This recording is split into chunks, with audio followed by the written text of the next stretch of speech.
let's not forget the fact that America by far remains the dominant military power in the world. It's got over 750 military bases, worldwide, whereas its closest rival,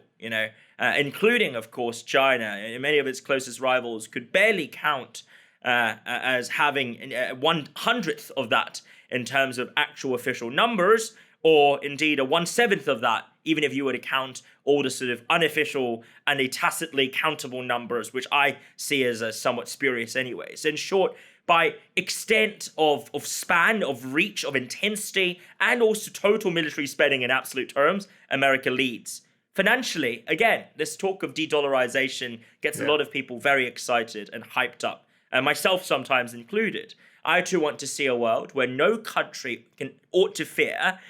over their own decisions and look over their backs simply in virtue of the ability of some other powers to jeopardize, right, their autonomy by threatening sanctions, by weaponizing the currency, and also by shutting them out of the international financial order constructed on the basis of one currency. That is a dream that many countries deserve to have and should have and do have.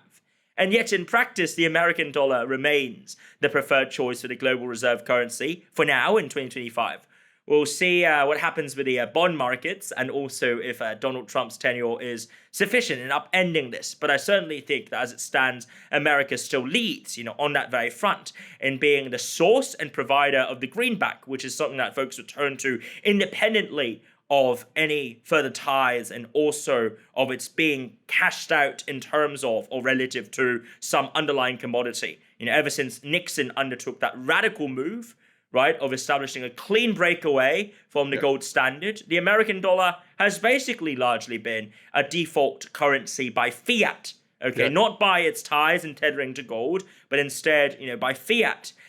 based on and riding off the credibility of the Fed and also the institutions that render America so powerful, in essentially positioning America as the dominant hegemonic financial power in the world, especially when you look at the fact that post-1991, ever since the collapse of the Soviet Union, America has basically been the country that's been calling the shots, directing the movements of capital flows, investment, and trade across the world. Not just in the global north, not just in relation to the global south, but across the world. And no other power, even as of today, comes close to America on many of these incredibly important dimensions. The world remains unipolar, but I would also say that it is trending towards more complexity, more multipolarity,